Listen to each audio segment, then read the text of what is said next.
¿En algún momento, mientras usted estaba secuestrado, perdió la fe al Ejército Nacional? Jamás. Nosotros, a pesar de 10 largos años en cautiverio, jamás perdimos la fe en la causa, como decimos hoy día, y el amor a la institución. Prueba de ello fue las palabras del teniente Malagón. Ese es el vivo reflejo del sentimiento y el pensar de un soldado colombiano. No podemos, pero... Sí, escúcheme. Tengo solamente una cosa que decir. He estado encadenado durante 10 años. Yo soy el teniente Malagón, del glorioso Ejército Nacional de Colombia. Secuestrado por múltiples factores. Por esta guerrilla. Palabras del teniente Malagón.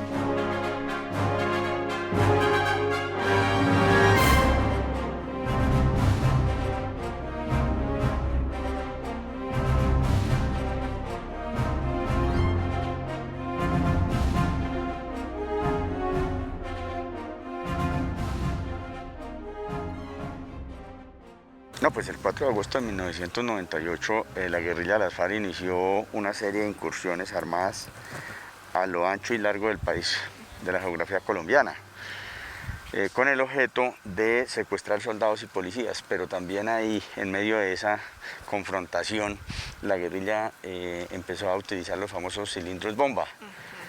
Unos cilindros que están prohibidos, o armas no convencionales prohibidas por los tratados internacionales, los cuales carecen de puntería, y pues sin lugar a dudas que eso afectaba a la población civil, sin importar si caían en medio de esos actos terroristas niños, ancianos, mujeres, familias completas arrasaban en el casco urbano de las poblaciones que ellos se tomaban. ¿Ustedes llegaron a esa población y la guerrilla estaba atacando de esa manera el lugar? Se tenía por inteligencia que la guerrilla iba a hacer actos terroristas. De hecho, nosotros estábamos preparados. Mi pelotón estaba esperando el ataque. Estábamos preparados porque la inteligencia técnica nos había advertido de posibles incursiones guerrilleras en la zona. Entonces uno monta todo o programa el dispositivo de defensa y toda la cosa, pero pues desafortunadamente en el cerro donde yo estaba fueron más de 100 guerrilleros, sin exagerar podían haber llegado a ser 300 guerrilleros que se tomaron el cerro donde yo me encontraba contra 33 hombres.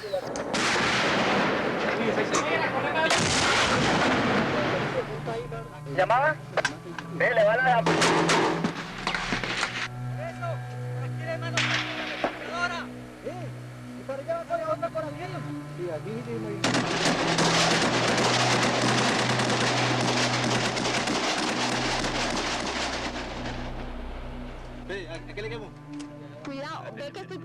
Peleamos hasta que se acabó la munición, empezaron a enviarnos los famosos lanzando los cilindros bomba.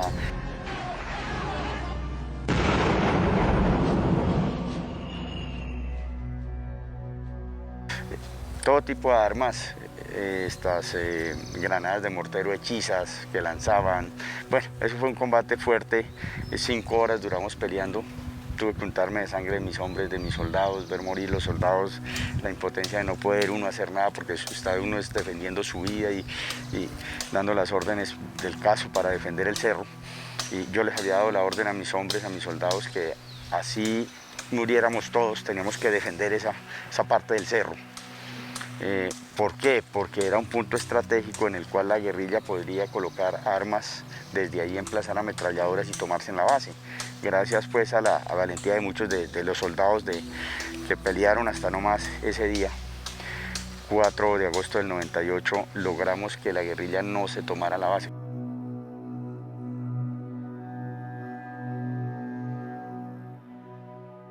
¿Cuántos uniformados murieron ese día? Allí en La Uribe murieron aproximadamente 33 hombres, incluyendo 11 policías que fueron incinerados. Los incineraron la guerrilla ahí en la base de la policía. Y bueno, ¿cómo lo secuestraron a usted? ¿En qué momento sucedió eso? Bueno, el secuestro mío fue cuando se me acaba la munición.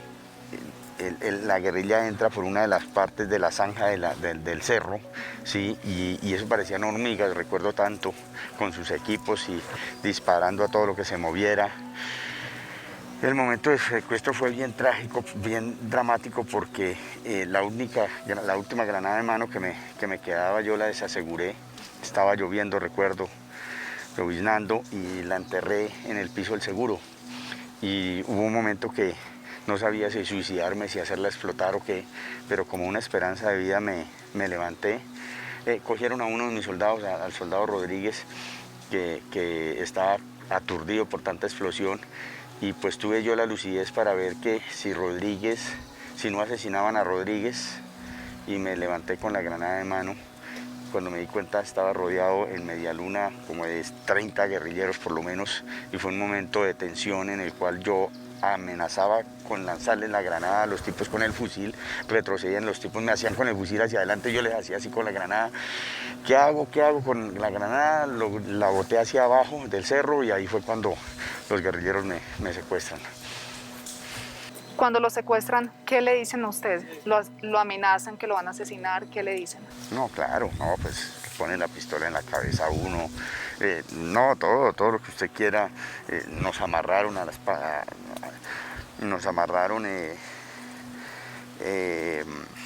con las manos atrás, y empezamos ya hacia la selva. Caminar. Lo que sería una travesía, un viaje casi que sin regreso, 10 años en esa selva.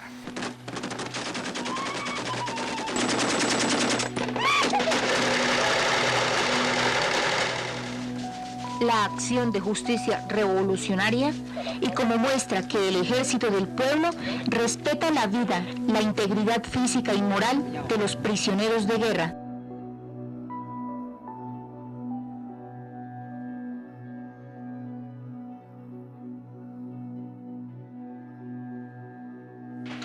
¡Eso es lindo! ¡Más de bello! ¡Walter!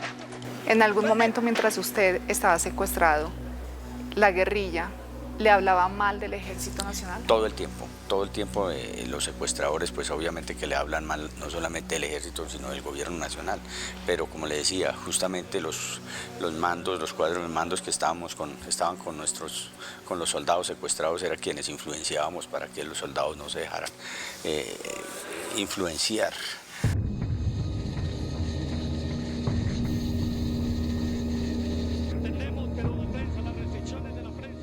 Fueron 10 años en cautiverio. Durante esos 10 años, ¿qué pasó adentro? ¿Cómo lo trataban a usted? No, terrible. Eso fueron varias facetas. El secuestro mío lo he dividido en 3 etapas. La primera, que es cuando los guerrilleros nos amarran a árboles con una cuerda de nylon, esas cuerdas gruesas donde se cuelga la ropa, y es un nudo que ellos llaman el nudo del marrano. Es un nudo que va cogido a cuello y manos, y hombros, perdóneme.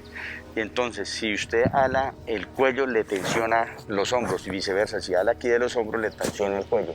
Es un nudo, torniquetes que hacen ellos, expertos en eso, y lo mantienen amarrado uno a un árbol. La condición mía fue mucho más trágica, a diferencia de mis hombres, porque yo me les fugué al mes.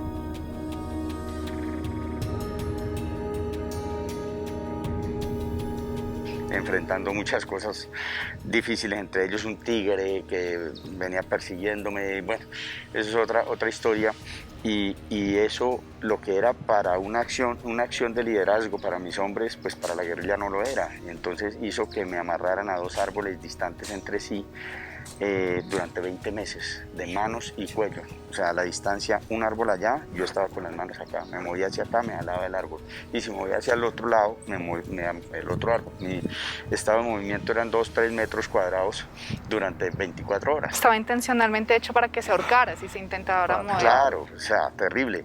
Una situación, tanto que cuando me sueltan a los 20 meses, las manos acá, ya tenía acá marcados los lazos. ¿Sufrió alguna enfermedad estando en cautiverio? Enfermedades muchas. leishmaniasis, paludismo.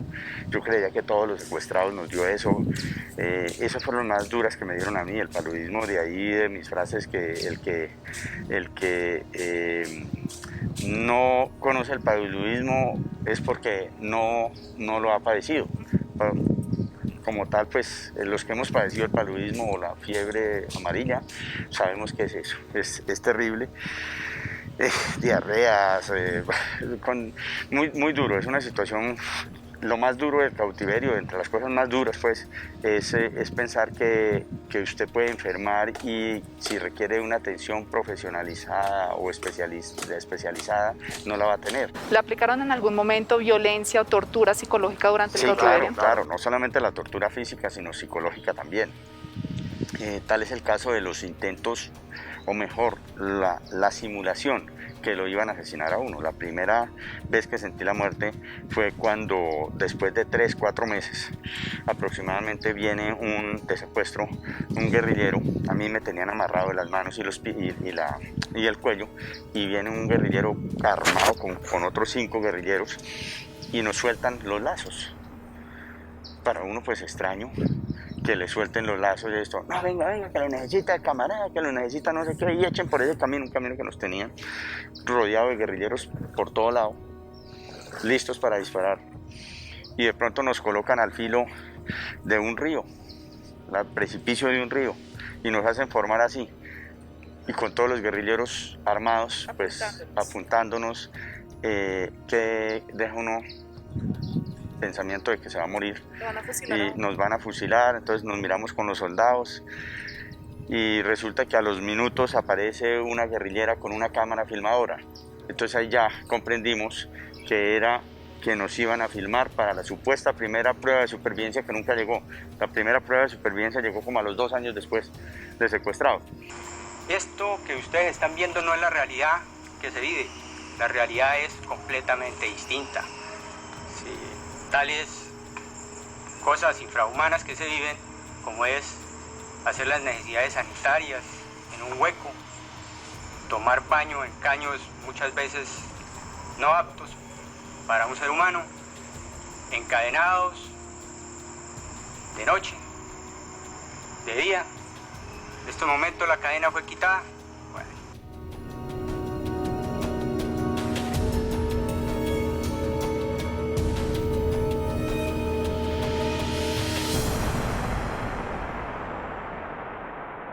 Las relaciones con los guerrilleros, mía con los guerrilleros particularmente, fue pésima todo el tiempo pésima. Entonces los guerrilleros nos hacíamos miradas de odio. Si conocí el odio fue allá, pero una cuestión muy dura después de la fuga y todo eso. Entonces los tipos se disputaban por asesinarme. Lo único que necesitaban era una orden para asesinarlo a uno, pero es que no hay algo más duro que ser tratado con crueldad. Cuando se es tratado con crueldad y ya uno sabe que la vida no vale nada, pues entra la rebeldía, y el caso mío era ese. Entonces yo no les hacía caso de que eche el lenguaje soez que se dirigían hacia uno. Entonces eso hacía que yo me pusiera más resistente, y de pronto llega el comandante frente y yo estaba ahí sentado en la famosa caleta que llaman ellos, cuando llega un tipo con una pistola en la mano y con una cara de asesino, la cosa más tenaz. Yo tenía un pollito que lo llamaba Tontín, porque era un pollito que se estaba quedando ciego y se quedaba del grupo de la familia, entonces de la gallina. Entonces yo lo adapté y por ahí le daba panelita o arrocito al pollito, y fue como mi soporte en ese momento. Entonces el mismo guerrillero que me estaba custodiando quedó extrañado porque llegó el tipo con la pistola y lo retira al guerrillero y carga la pistola y se queda mirándome así. Pues uno dice que me asesinó. Aquí ya, y amarrado usted, toda la cosa. Dejé la mente en blanco y pues se va uno con tristeza, despide uno con tristeza del mundo, es sentir la muerte.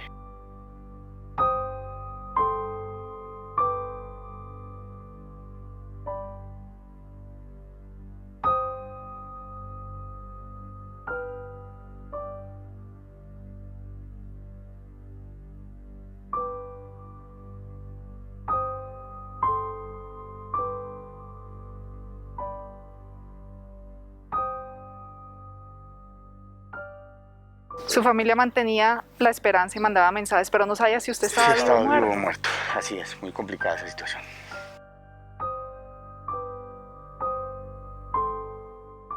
Soy el teniente del ejército de Colombia, Malagón Castellano Raimundo, secuestrado por las FARC hace más de 9 años. Lo que puedo manifestar es que infortunadamente se han vivido todo tipo de calamidades en estas selvas inhóspitas, desoladas y frías.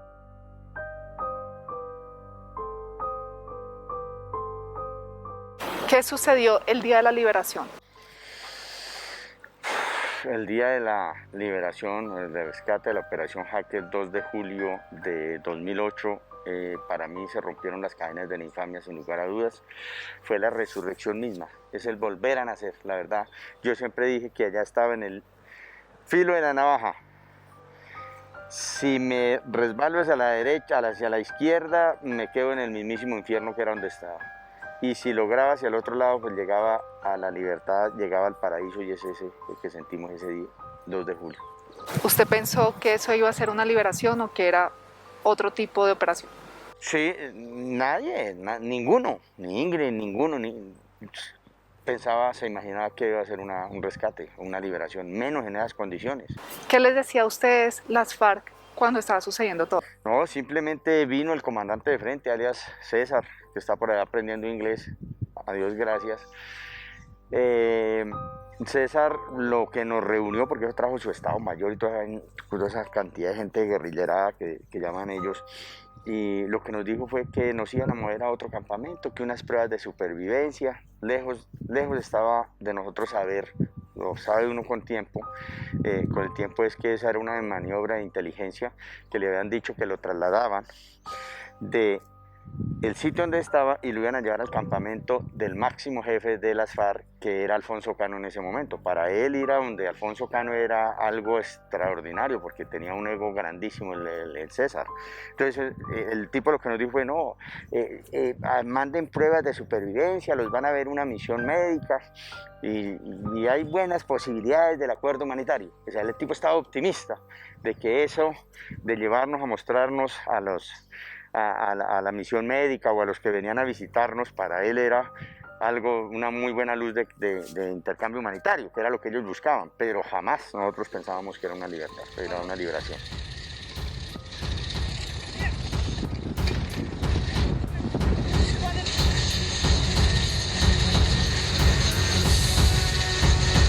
Entendemos, pero la prensa, las restricciones de la prensa me permiten que lo hagamos. Restricciones.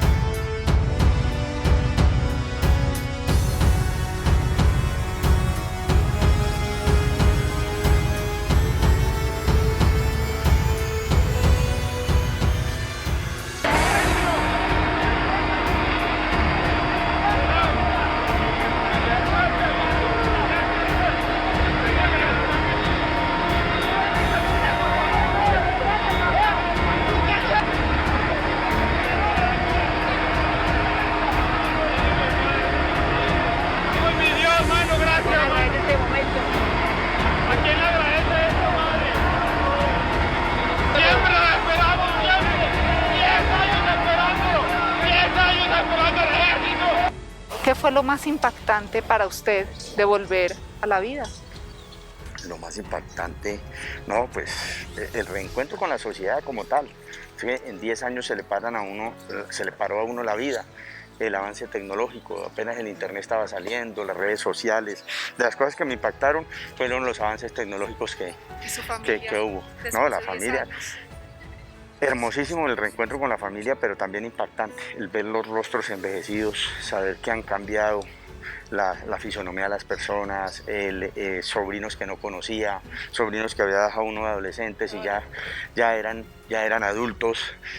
Sí, esas cosas, pero también el encuentro con un mundo nuevo. Por ejemplo, la tecnología, los avances en tecnología, uno no tenía ni idea que era una USB, no sabíamos que era una USB, ni que las cuentas de Facebook, absolutamente nada, porque cuando a mí me secuestran en el año 98, apenas estaba saliendo la internet. Y los celulares eran esos celulares panelones, grandotes, que no lo tenían cualquier persona.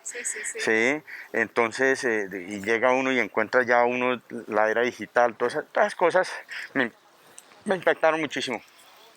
Fue volver a aprender cosas nuevas.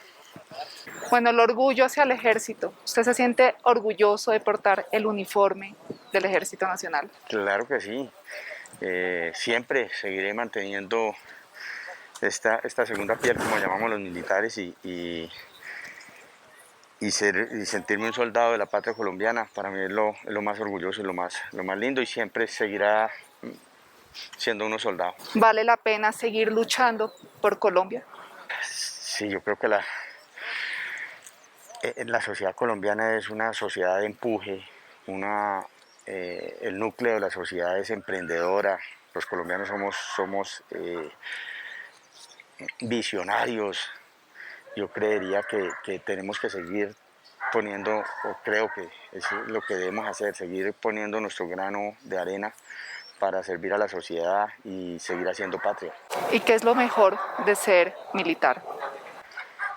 Pues lo mejor de ser militar es poder usted dar ejemplo a los subalternos, servir a los colombianos con las inmensas dificultades, pero saber que siempre en lo largo y ancho de la geografía colombiana hay un soldado presto para ayudar a la sociedad.